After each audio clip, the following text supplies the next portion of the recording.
So this video is about doing a reductive piece of sculpture and making a model so you kind of know which direction you're going before you start removing material from your end piece. I've got a few examples of some stone carvings that I've done. We have a relief carving here. That is a figure, as you can kind of see. And so I dealt with it in 3 dimensions this way. I didn't have to deal with the bottom. Turn it again here. This is limestone.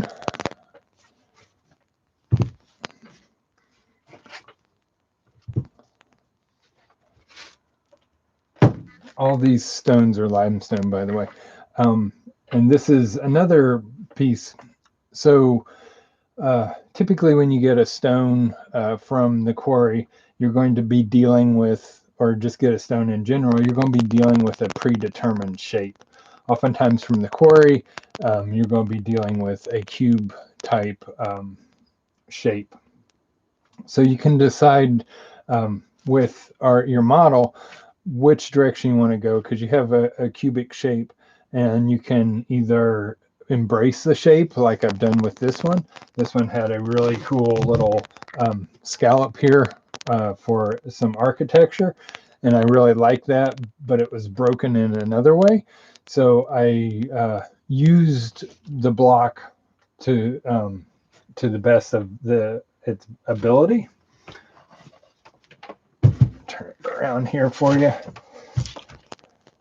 And so when you're doing a reductive sculpture, you want to make sure you're considering all sides.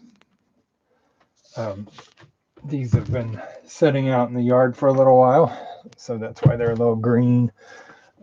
These are really quite old sculptures. And then this sculpture here, I chose to go completely away from the block and remove all of the block. This piece is supposed to help balance it, but over the years it's not, it's become unbalanced, so I'm going to have to hold it up here. So you can see that the block isn't there that I started with. So I removed a lot more material with this one than I did with this one, and even with this one. I kind of just carved this one down. Obviously I carved through this, and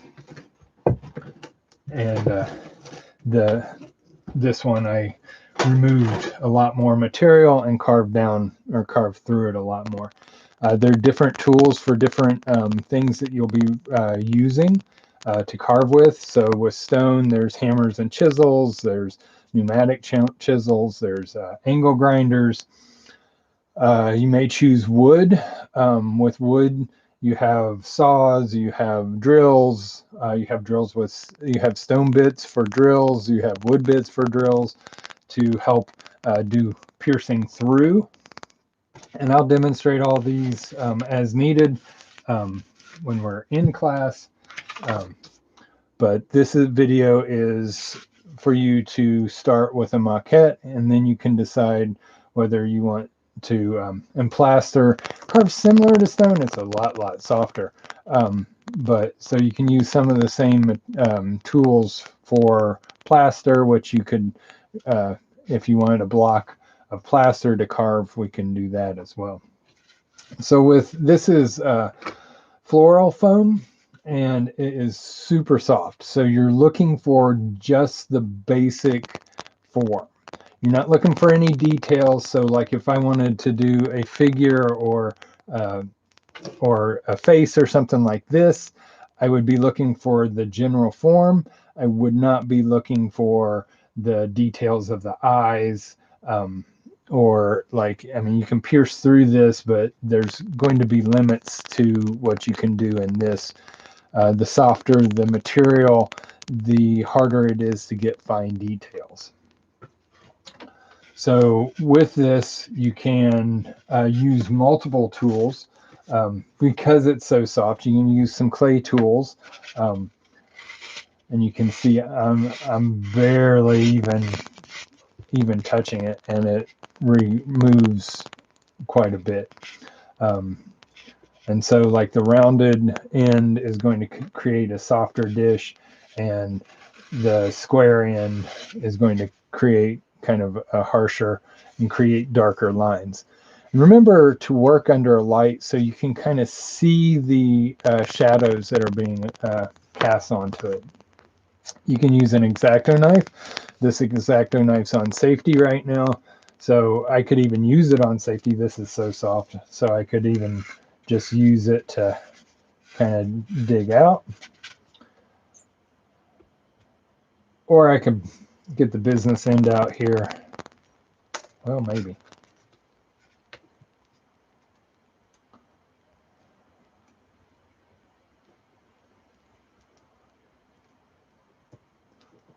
There we go. And I could use this to maybe create some sharper edges. So you can see, you can get pretty detailed. You can get detailed with it, but you're not going to get line detail with it. Another thing you could do is you could go get dinner and not use your plastic spoon or fork or knife.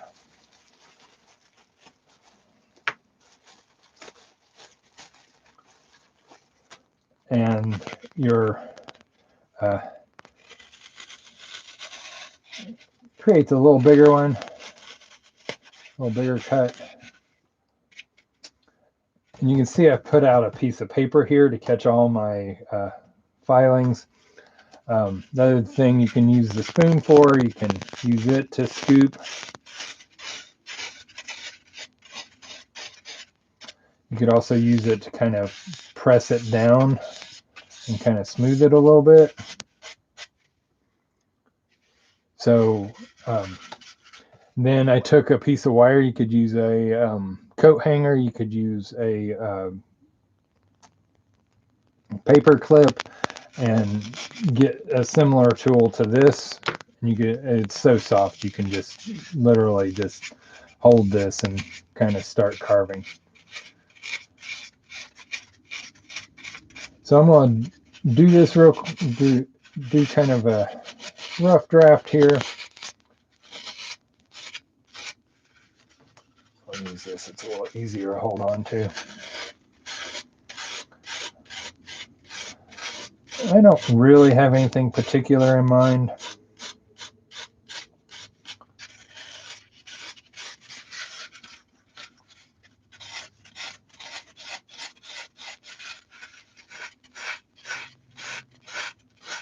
Just kind of go where it takes me.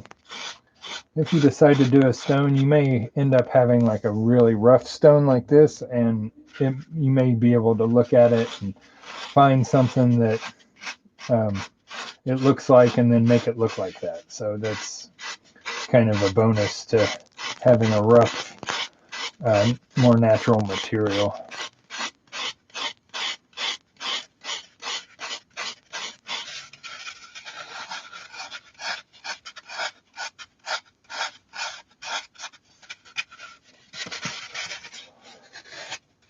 So this part's kind of, you remove everything that doesn't look like what you want it to look like.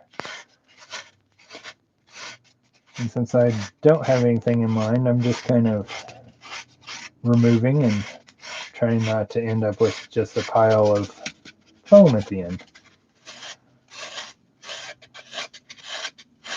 Piercing through, like going all the way through like I did with the eye here, or even with these areas, will create a darker shadow and create more dynamic piece, perhaps.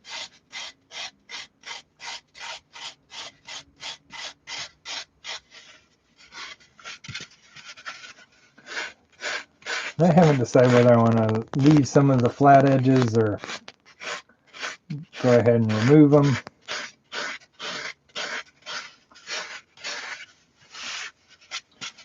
And when you're working in a different material, this goes a lot slower, especially stone. So it's good to work out ideas on a softer material.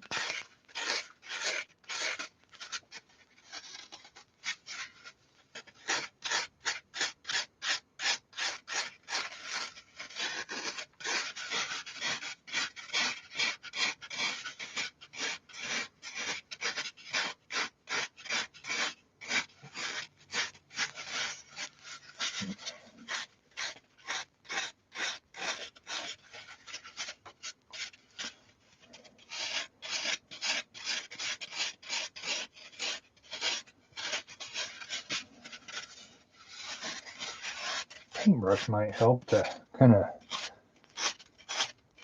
wipe away all the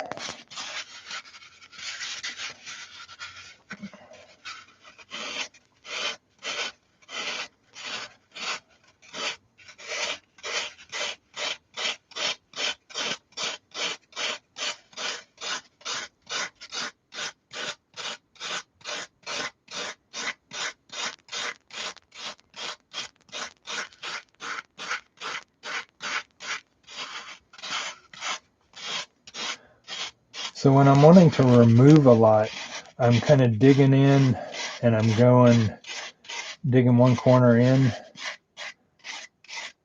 And then when I want to smooth it, I go back and kind of go across that and go with it when I want it really smooth.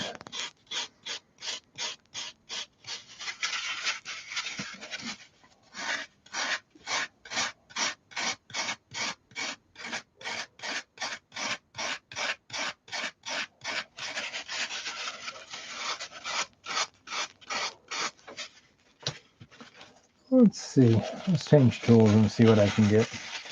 So, ooh, that's interesting.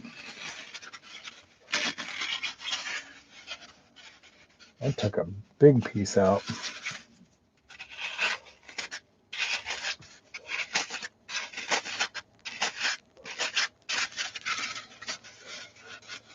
I think I'll bring that through.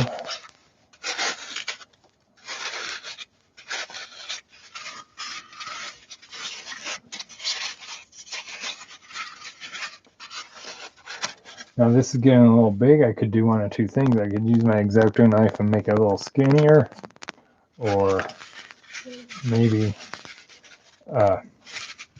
use my knife. What I was just doing was I was seeing how far I have to go. So I can feel that I'm about that close in there. And this material, that's really close and really easy to get through. You can see the light coming through. Let me go back to the screen here and see if I can.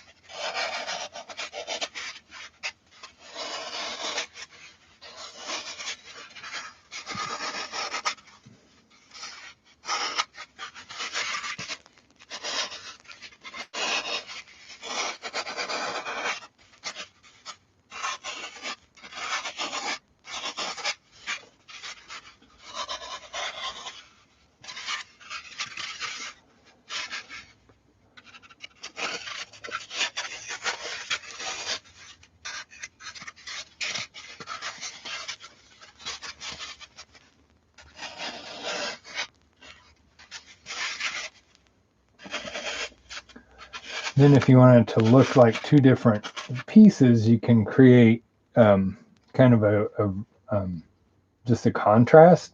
So like with this piece, I made this really, really rough, and this and the figure is really smooth, and then the blanket here is pretty smooth, and the hair has hair texture. This also kind of went along with the meaning I wanted, because I wanted her to look like she's laying on something really uncomfortable. So it kind of gets at, you know, if you're not exactly happy with where you're at, you know, get up and move. Sometimes that's easier said than done.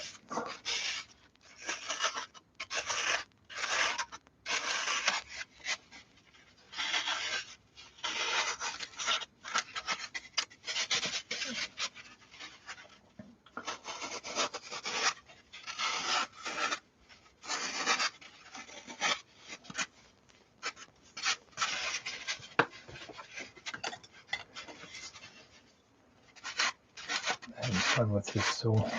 You'll probably find favorite tools and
quite frankly, I've forgotten which side I wanted to be the bottom. So we'll actually probably treat it more like I treated this one, where it could all be the bottom, or I mount it on a pedestal or a base that would make it more stable.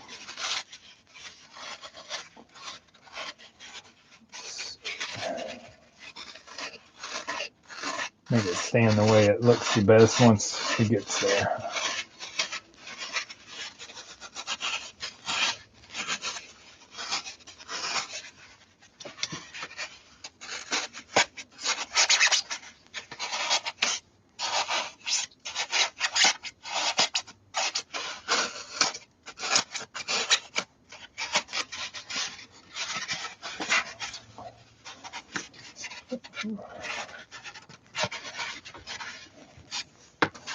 You can see it's getting kind of messy.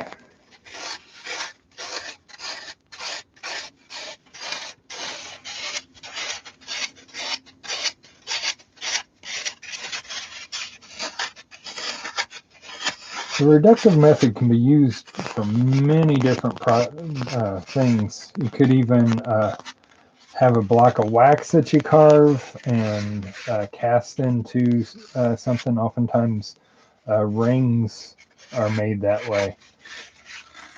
One of my favorite ways to make a ring is to get a little piece of, get some wax and start carving.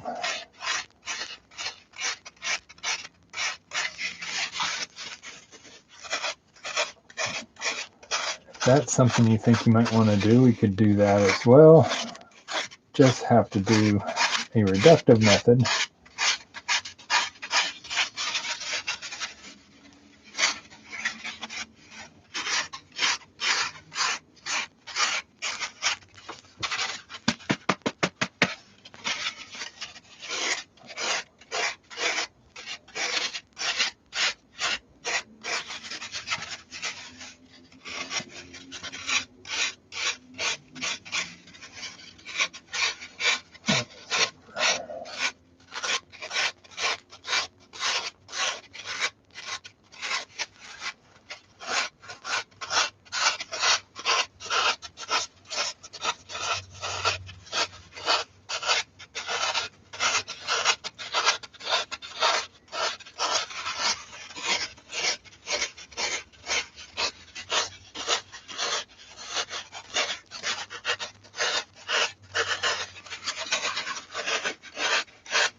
So if you go through, you're going to start dealing with some structural issues. Make sure you leave enough material not to make it too weak. This is starting to get pretty thin here, especially for this material. So I'm going to have to start handling with greater care and a little lighter touch, perhaps.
This, looking to get rid of all the edges. That's just what I'm choosing to do. You can leave some of it if you like.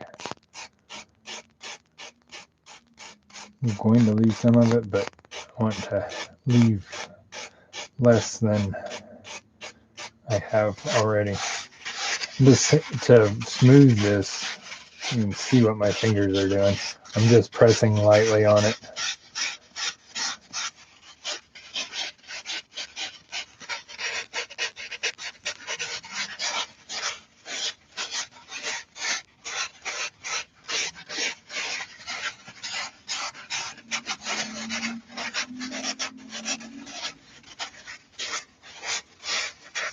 Yeah, watch your fingernails. I'll take a chunk out.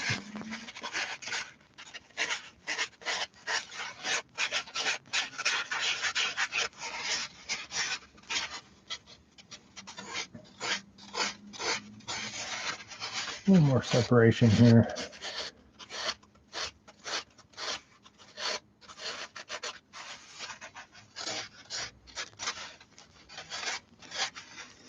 When you're working subtractively, you work from the basic form to more specific. So with this one, I carved down and got just the basic form of the figure. I hadn't really cut out underneath and created all the details. Then I started with and you change chisels between different stages. Wood's a little bit different, works a little bit different. I'm not terribly familiar with working with wood. I don't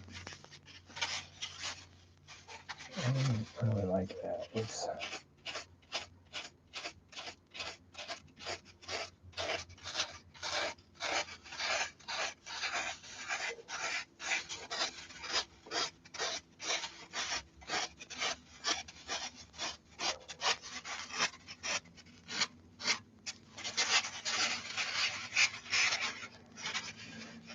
change that a little bit.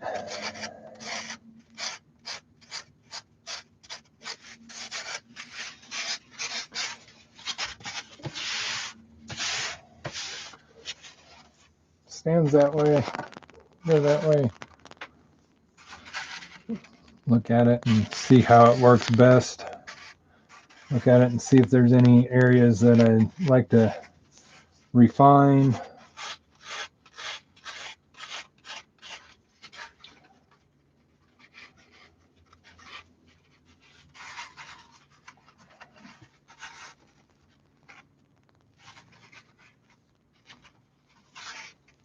can make it stand almost any way you like. And you could do that with stone and such as well. It just takes a little bit more doing. You got to put it on a base.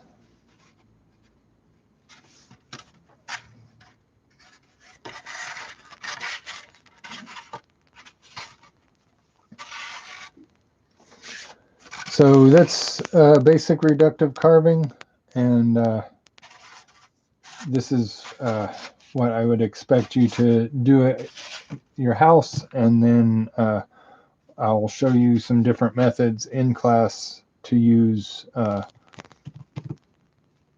on getting perhaps a stone or a piece of wood or plaster or something like that to make it more permanent.